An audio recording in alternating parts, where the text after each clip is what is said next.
আসসালামাইকুম ভিউয়ার্স, আমি স্বাধীন হোসেন উদয় আপনাদের সামনে নিয়ে এসেছি আরেকটা ভিডিও। এটা আপনারা জানলে উপকৃত হবেন। ২০ বা ২৩০৩ কিংবা ২৫৩ যে কোনো ফটোকপি মেশিনের ভিতরে তো আপনার খটর খটর শব্দ হয়, ওইটা আপনার মোটর গিয়ার থেকেও হতে পারে কিংবা আপনার ড্রাম গিয়ার থেকেও হতে পারে, ড্রাম ইউনিটের গিয়ার থেকেও হতে পারে। সম্ভবত এই সমস্যাটা হয়, আমি আপনাদেরকে দেখাই। আস্তে আস্তে খুলবেন কীভাবে। প্রথম এই যে দেখেন উপরে নাটগুলো আছে, এগুলো সুন্দরভাবে খুলে দেবেন। একটা জিনিস লক্ষ্য করবেন, যেটা যেটা থেকে নাট খুলছেন সেটাই রাখতে, আলাদা আলাদাভাবে রাখতে, কারণ একসাথে কখনোই মিক্স করবেন না। তো একটা নাট যদি আরেকটা লাগান পদ্ধতিতে মেশিন চলবে না, এবার লুজ কানেকশনের সমস্যায় গিয়ার আরও ক্ষয় হয়ে যাবে। দেখুন আরও কাছে টেনে নেই, এই যে দেখুন এখানে অনেকগুলো নাট আছে, এগুলো আমরা আস্তে আস্তে খুলবো। এখানে তাড়াহুড়ার কিছু নাই,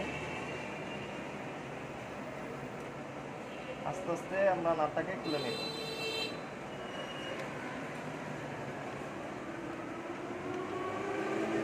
বোর্ডের সবগুলো স্ক্রু একেবারে রেঞ্জ আকারে হয়ে থাকে, এগুলো খুব ছোট রেঞ্জ আকারে হয়ে থাকে। আরেকটা থাকে আপনার কাটা সিস্টেম, ওইটাকে লাগাইতে হয় হলো যে আপনার যে কোনো ইয়াতে, যেমন মোটর বলেন, নিচের ইয়া বলেন, প্লেট বলেন, ওগুলাতে লাগাতে হয়। দেখেন এগুলো স্ক্রুগুলো পেঁচানো টাইপের। আমরা আস্তে আস্তে একে একে সবগুলো খুলে নেব। খুলে নেওয়ার পর একটু জেড আস্তে আস্তে খুলবেন, ভিডিও দেখেন ভালো করে। আগে সম্পূর্ণ নাটগুলো খুলে নেবেন। অনেক সময় হয় কি, নাট না খুলে আমরা তার ধরে টানাটানি করি, সেটা আর কি উচিত না। কারণ একটা তার যদি ছুটে যায়, এগুলো সহজে পাওয়া যায়। সম্ভবত এগুলো যদি পাওয়া যায় আপনার, তাহলে মনে করেন যে দোকানদার আছে তাদের ডিমান্ড অনেক বেড়ে যায়। আপনাকে একটা গিয়ারের দাম আপনার পরে ৮০ টাকা ৮৫ টাকা, ওদের কাছ থেকে কিনতে গেলে ৩00-৪০০ টাকা ৬০০ টাকা অনায়াসে নিয়ে নেয়। দেখুন আমরা এখন তারগুলোকে আস্তে আস্তে খুলবো। যেমন ফার্স্টে খুলবো মোটরের তারটা, খুলবো ছোটো ছোটো মোটর, গিয়ার মোটরের কাজ, এগুলো আমরা খুলে নেবো আস্তে আস্তে। এখানে একটা প্লেট আছে, এটাকে আমরা খুলে নেব। আবার যেভাবে যেভাবে আছে সেভাবে আমরা লাগাবো, ঠিক আছে।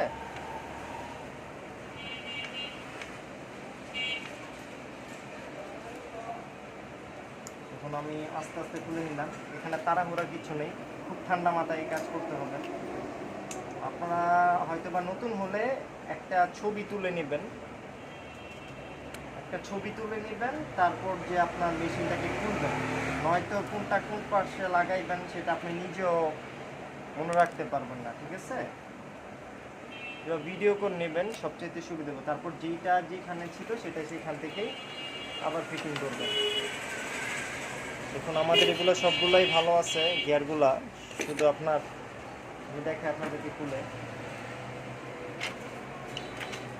এখানে একটু তাকান, দেখেন আমাদের গিয়ারগুলা সম্পূর্ণ ভালো আছে। এই যে মিডল পয়েন্ট একটা গিয়ার দেখছি, এটা আপনার ড্রাম গিয়ার বলে, বডি গিয়ার যাকে বলি আমরা অনেক সময়, বডি গিয়ার নামে পরিচিত। এই দেখেন গিয়ারগুলা একেবারে ক্ষয় হয়ে গেছে আমাদের গিয়ারগুলা, যার কারণে ঠাস ঠাস ঠাস ঠাস শব্দ হয়। কিন্তু ফটোকপি হচ্ছে, ঠিক আছে, ফটোকপি হচ্ছে। এই যে দেখুন আমরা নতুন একটা গিয়ার কিনে নিয়ে আসছি, এটা অরিজিনাল গিয়ার, এটাকে আমরা এখন প্যাকেটটাকে খুলে এটাকে আমরা অ্যাটাচ করে নেব। যেভাবে আছে ঠিক সেভাবে বসিয়ে দেব। এই দেখুন এই গিয়ারটা আর এই গিয়ারটার ভিতরে পার্থক্য দেখছেন, মানে এটা একেবারে ক্ষয় হয়ে গেছে, আর এটা আপনার ইনটেক আছে, এটা নতুন। আমি এখন এটাকে অ্যাটাচ করব। এই যে অ্যাটাচ করে বসিয়ে দিলাম, বসিয়ে দেওয়ার পর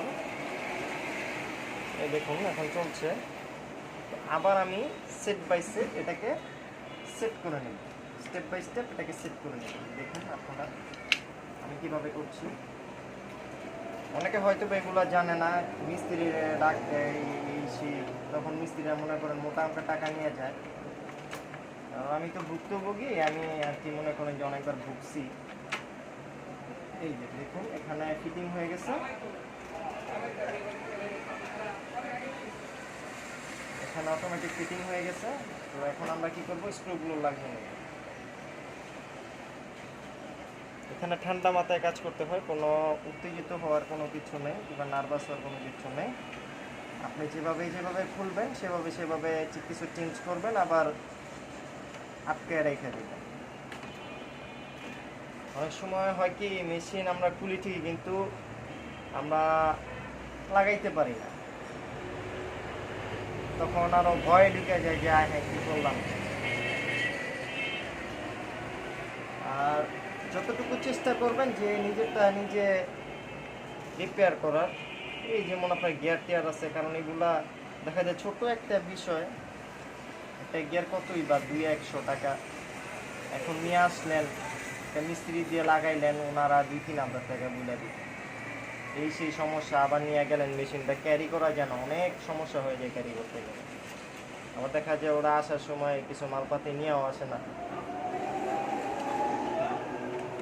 সম্ভবত ম্যাক্সিমাম সমস্যাটাই গিয়ারের ভিতরেই হয়, গিয়ার ছাড়া কোনো কিছুতে প্রবলেম হয় না। আমরা ভালো করে নাটগুলো অ্যাটাচ করে নেব। আমাদের মেশিনটাকে খটখট খটখট শব্দ হইতো, এখন আর এই যে দেখুন খটখট খটখট শব্দ হয় না। এখন আলহামদুলিল্লাহ পানির মতো ক্লিয়ার হচ্ছে। আর কিছু নাট আছে কিনা এখানে দেখি, তারপর লাগিয়ে নেব। এখন আমরা লাগাবো উপরের গিয়ারগুলা,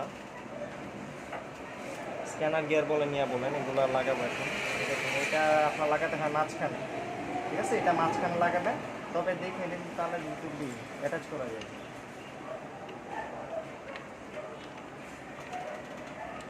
অ্যাটাচ করে স্টিপ লাগিয়ে দিবেন।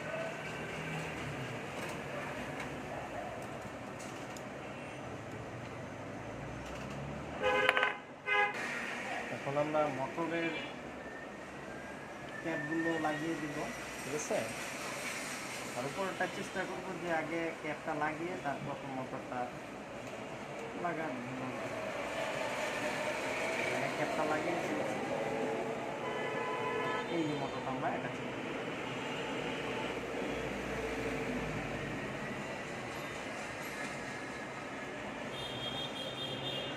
লক আছে একটা, লকটা অ্যাটাচ করে দিলাম, তারপর নিচেরটা লাগাতে হলো। দুটোটাই সেম, আপনি চাইলে উপরেরটা নিচেও লাগাইতে পারবেন, নিচেরটা উপর লাগাতে পারবেন, তবে যেটাটা সেটা লাগানো ভালো, পদ্ধতিতে সমস্যা হয় না। যেটাটা সেটা লাগালেই উত্তম হয়, ভালো হয়। এখন আমরা উপরের ক্যাপটা লাগিয়ে দেব। এই ক্যাপটাকে লাগিয়ে দিলাম স্ক্রুতে।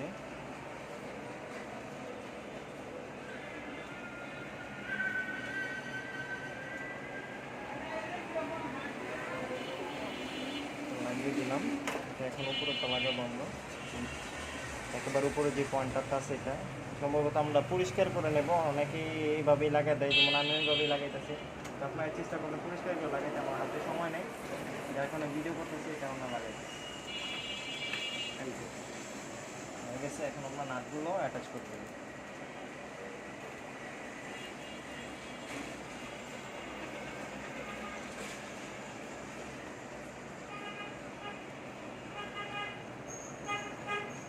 নাটগুলো এখন লাগিয়ে দেব।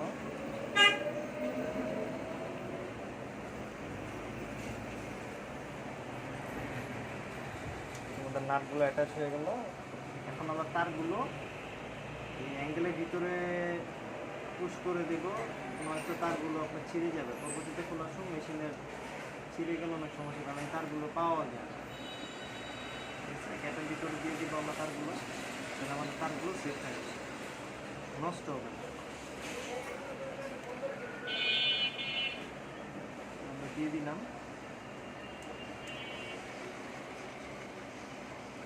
ভিতরে আমরা দিয়ে দিলাম।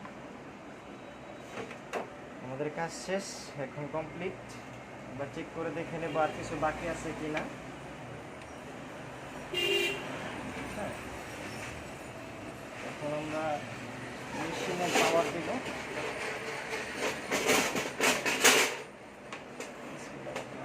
পাওয়ার দিলাম।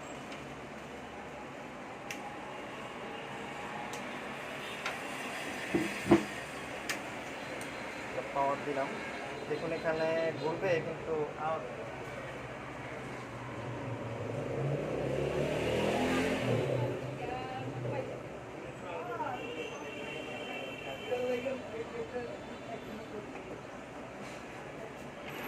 দেখছেন আমাদের মেশিনটা এখন পানির মতো ঘুরছে, কোনো আওয়াজ হচ্ছে না। দেখুন এখানে একটা কপি দিয়েছি আমি, দেখুন কপিটা মাশাআল্লাহ খুব সুন্দর লেখা উঠছে। আমাদের আর কোনো সমস্যা নেই, আশা করি কোনো সমস্যা হলে আমরা আপনাদের কাছে নতুন নতুন ভিডিও নিয়ে আসবো। প্লাস যদি কোনো সমস্যা হয় আপনি আমাদের হোয়াটসঅ্যাপ নাম্বারে কিংবা আমাদের সাথে কন্ট্যাক্ট করতে পারেন, আমরা আপনার সাথে যোগাযোগ করব। ধন্যবাদ, আসসালামু আলাইকুম।